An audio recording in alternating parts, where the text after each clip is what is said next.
Welcome to the Landmark Sports Show, Season 3, Episode 16, live from downtown Manhattan. Hard to believe, Episode 16, Season 3. That's right, we're back. We're back. It's been a little bit of a layoff. We both enjoyed spring break. That's right. Ant's back to the grind as a student. I'm back to the grind working. That's right.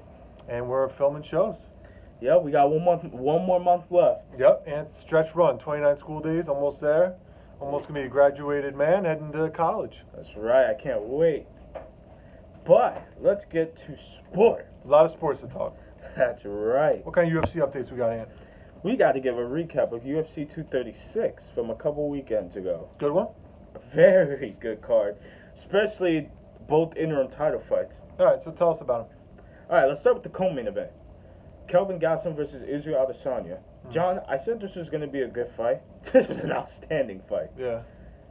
Back and forth action, a lot of knockdowns. And Israel Adesanya, in the end, did enough to defeat Kelvin Gastelum by unanimous decision to become the new interim UFC middleweight champion of the world. Now, do you feel like both of these, both went to decisions. Do you feel like both, they got it right? Yeah. Yeah. Definitely. Adesanya is an up-and-comer, isn't he? Yep, he's a he's a good fighter. So now he beat Gastelum, and who did he beat before that? Silva. That's two pretty big wins in a row, right? Although Anderson Silva's out of his prime. Yeah, but still. Yeah. I mean, Adesanya is a guy that, as a casual fan, I didn't know his name a couple months ago, and now I definitely know it, you know? Yeah. So talk a little bit about the Poirier fight. I called that one. Mm-hmm. Great fight back and forth between Max Holloway and Dustin Poirier. I didn't think it was going to go to a decision. I thought it was going to be a finish, but nope. Great back and forth action. Dustin actually rocking Max Holloway quite a few times in that first round. Mm-hmm. Holloway rocking Poirier in the later rounds. So, who got the unanimous decision victory? Who walked out the new interim UFC lightweight champion of the world? I think I called this one. The Diamond? Dustin the Diamond Poirier. Good call. Very great call. Even my brother, he finally admitted that Dustin Poirier is for real after he beat Holloway again. It took him a little while. Took him a little while because he didn't think Poirier was going to beat Holloway in the rematch. So what's next for both of these guys? For Poirier and Holloway, yeah. Alright, so for Max Holloway, I think it's time for him to move back down to featherweight since he's still a champion. Because he had nothing to lose in this fight except his 13-fight win streak. Okay. Right, because he was fighting upper class? Yeah, but he'll get that win streak back. But I think he'll probably fight either Frankie Edgar or the winner of Jose Aldo versus... Who's that guy? I can't say his name, but he's a guy who beat Chad Mendes, knocked him out. Who knocked out Chad Mendes. If you can't say his name, I'm definitely not going to be able to say his name, because you're way better at it than me. I think I know how to say his name, but I just forgot his name. That's all right. Yeah. Or he could face the winner of a potential Brian Ortega versus something Nurmagomedov. It's not Khabib. Oh, not Khabib? Nah, it's not. No, yeah, Khabib. I did notice that there was another guy that had the same name. That was Yeah, it's not Khabib. So what about the Diamond? The Diamond. Now he's going to fight the other Nurmagomedov, Khabib. Oh, that's going to be a good one. That's going to be a great fight. I don't know. I'm telling you, Poirier's for real. I think I'm giving away early prediction. I think he's beating Khabib. Khabib? Wow. Yeah. When do you think we can expect to see that one? Over the summer? In September, since UFC just announced that they're going to Abu Dhabi for UFC 242, I think it is. Mm-hmm. Yeah, so it's not been announced yet.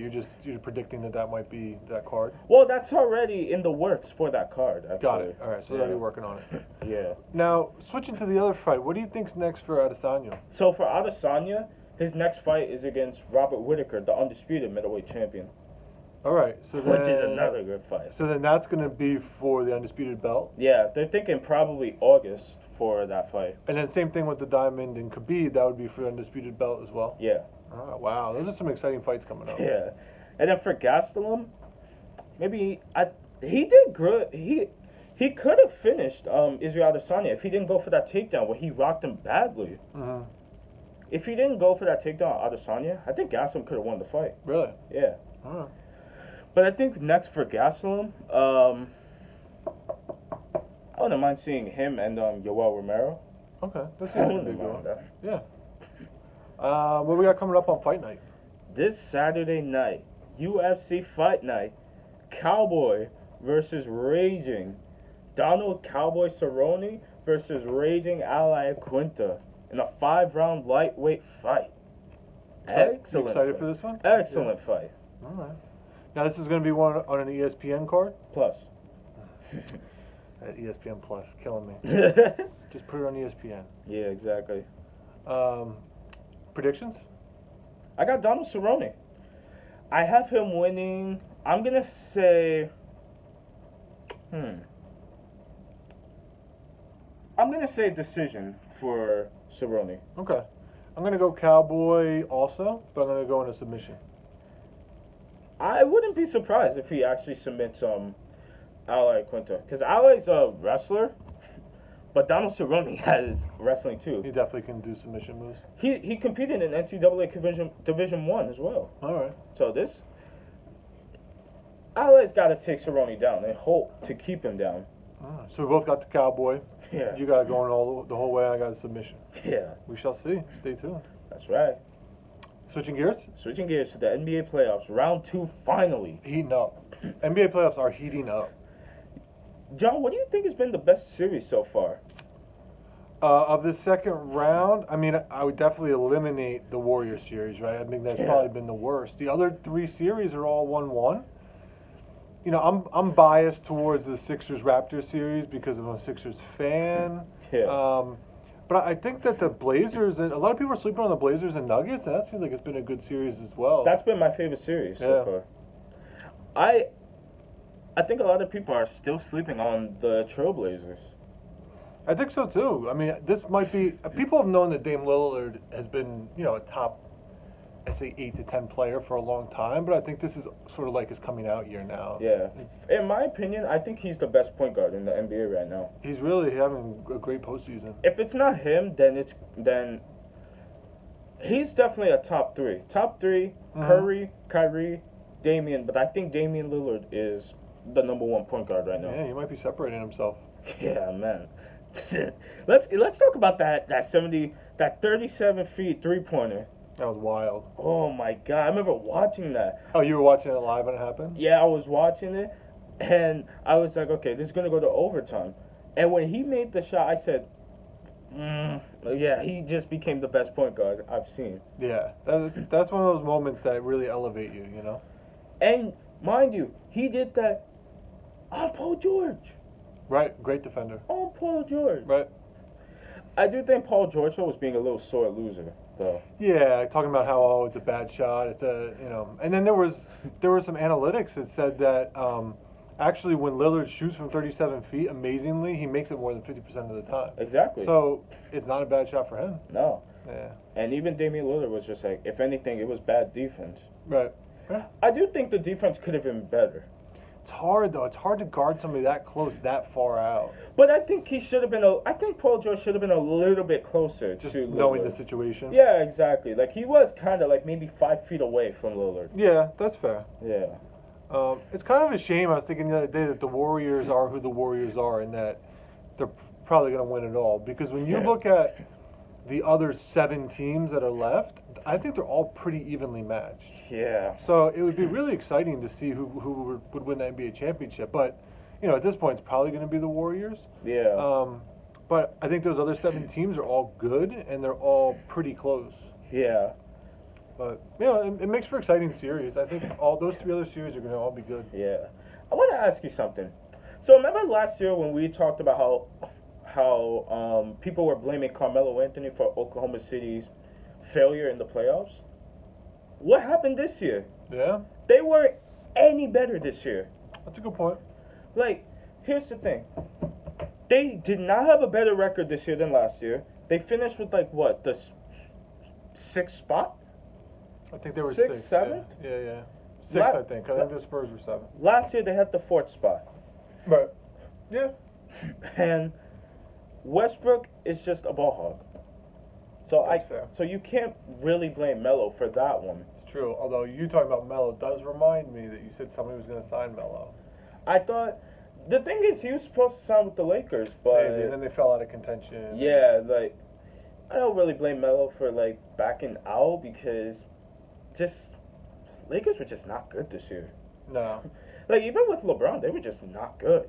No, they struggled. Yeah, but apparently Melo is not ruling out a return to New York, I saw that. especially if KD or Kyrie come to New York. You think New York's going to want him? I think so. I think they'll want him. I don't know. Nah, I think they'll want him. I think he's DUN done. Nah, he's not. He's not. I mean, he's been.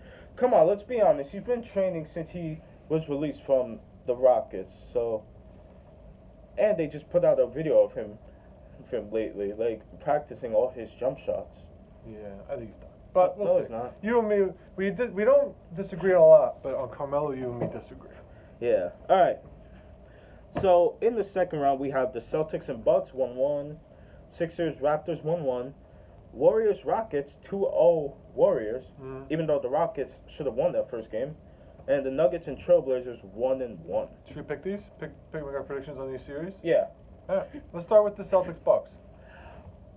I'm going Boston in 6. Okay. I'm gonna go Milwaukee in 7. Okay. But I mean, I wouldn't be surprised to see Boston win it. But I think Milwaukee is gonna get it done. No offense, but I do see the winner of this series like going to the NBA Finals. I think so too. Yeah. Yeah. I think your Sixers are a year away from going to the finals. I think they're a year away. They need to add some pieces for sure. Yeah. Sixers Raptors. Why don't you start it off? This one's tough for me. So I watched most of Game 1, and the Sixers looked just completely overmatched. But the Raptors were hitting all their shots, and that doesn't always happen. And in Game 2, I didn't watch, but supposedly the Sixers played better. So I might be a little bit biased in this opinion, but I still think the Sixers are a little overmatched, and their pieces don't fit quite together. Like when Simmons drives, he doesn't have a shot, and he's got Redick, but other than that, he doesn't have a lot of people to kick it to, and Butler needs to play with the ball in his hand. So I think that the pieces aren't fitting together great. So I'm going to go Raptors, and I'm going to say they can force a Game 7, but I'm going to go Raptors in 7. I'm actually going to say Sixers in 7. All right. That made me very happy. All right, Warriors and the Rockets. Warriors. I honestly see the Warriors 4-0. Yeah, honestly. I was going to say the same thing. I think at this point they're going to sweep them. Yeah, I just don't. The thing about the Rockets, they just Harden just does not do well in the playoffs. No, now his eye, he got an eye injury and he had trouble seeing. So yeah, I think they're done. Yeah, and then Nuggets and Trailblazers. I think the Trailblazers are gonna win this in 7. Yeah, I'm going Blazers, and I'm going to 7 as well. I think these are all due to be long series except for the Warriors. Yeah, although I wouldn't mind the Nuggets going to the finals.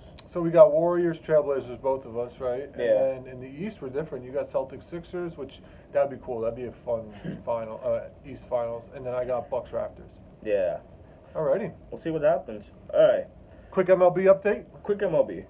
Yanks. CC Sabathia, 3,000. Yanks hanging in there even with all their injuries. They're hanging in. Hey, Voit, Sanchez. We're about to get Aaron Hicks back and Duhar. Mm-hmm. It's a good sign for them that they're really hanging in with all their injuries. Yeah. How's your Phillies? They're first by 2 games. So they got 2 on the Mets, 2 on the Braves. That being said, there's some concerns. Harper's only hitting 230.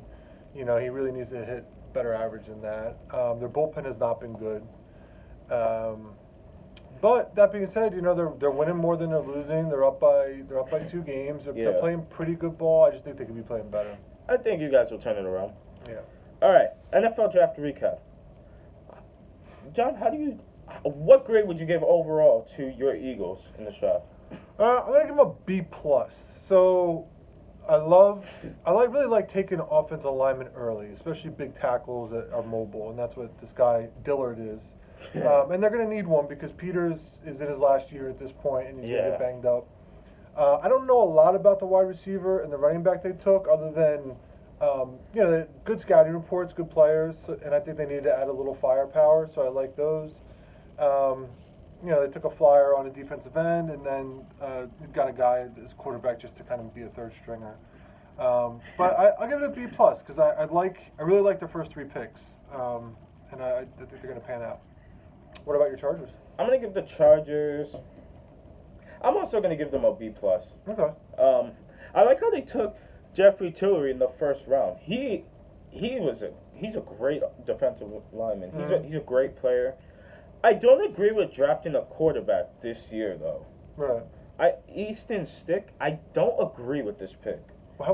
They took him pretty late though. They took him in the we took him in the 6th round. Okay, so at least they didn't spend a high pick on him. Yeah, but I just don't agree with that pick, because we're about to re-sign Rivers. We just got Tyrod Taylor, and we still have our other third-string quarterback, Jones. So. You have Jones. What's his name? The Jones that was at Ohio State. Yeah. The young guy. Yeah, we still have him. So I just don't think this was a really necessary pick, but. Right. We'll see what could happen in the future. Yeah, 6th round, you never know. Yeah. John, before we move to Landmark Softball, we need to talk about a little bit of controversy with the Giants. I know they're not in your division. I know you don't like them, but they picked up Daniel Jones, in the 1st round, and he was the quarterback for Duke. What do you think about that pick? So, one thing I think is that all my Giants friends didn't like it. So that's not a good sign, I feel like. I know that the fans hate this pick. He could pan out. My thing is that I think they could have traded back and still got him and picked up another 2nd round pick or something like that. So I think if you have a guy that you really like, that you want to take, and he's down on a lot of other people's draft boards, I think it's usually worth taking a risk, trading back a little bit and trying to get him a little later. Because if they missed on him, they could have just taken Haskins or somebody like that. I didn't think that he was somebody they had to grab at 6, but time will tell. What do you think? Honestly, my dad and I thought this was a good pick. Yeah? Yeah. Because when you look at this, Duke was a bad team. But Daniel Jones had unbelievable numbers. 22 touchdowns, 9 interceptions. He had over 4,000 yards. He had an unbelievable passing rate. I think it was in the 98.3%. And he was even the MVP this year. So I think people are really sleeping on David Jones. Yeah, Daniel Jones. He could be good. People don't really know. People that are ripping the pick from the sense of they know that he's not going to be good. They don't know that he's not going to be good. Yeah, exactly. And he's a good mobile quarterback. He knows how to scramble out of the pocket when he has to. He can make the throws. Oh. I do think he was the most underrated player in this draft. Huh? Yeah. Time will tell. Yeah. All right. Landmark Softball? Landmark Softball. And what's your record? Blue team 2-0. There we go. When's your next game? We don't play until 2 weeks from today. Oh, really? Yeah, we don't have a game next week. Oh, okay. How are the other teams looking? Black team hasn't even had a game yet. That's a tough thing. We get a lot of rainouts. And yeah. stuff, right? Red team is 1-1. Pinstripes is 1-1 too. Okay. Oh no, they're 0-2. I'm sorry, they're 0-2. Because they lost to the red team and they lost to us. They lost to us on Tuesday. Okay, and then they beat them and you beat both of those teams. Yeah. All right. Who's playing really well on your team? I think number 1, of course, is Zach. Yeah. Very consistent. Yeah. And then I'll say, so it's Zach, then me, then Frank, and then a 9th grader, Lewis. Okay. Yeah. Nice. Are you getting pretty good consistent attendance? People are coming and playing? Yeah, but we barely had enough people on Tuesday. At first we had 3, but then more people came, and so we had the full roster. So I was happy about that. That's good, because that's always tricky. Yeah. But that means you're doing a good job as captain if you're getting people there. Thank you. I'm actually scheduling a team meeting next Monday. There you go. Yeah. Keep them going. Exactly. All right. So by the time we film next week, you won't have had any games, right? But right. you get a report on some of the other teams. Right. All right. Does that about do it for the week? That does it for this week. Covered a lot of ground, made up a lot of time. That's right, in 20 minutes. That's right. We should be able to come back with a show again next week because we're getting close to the end of the year. That's right. But until then, enjoy the rest of your week. Enjoy your weekend. Enjoy your weekend.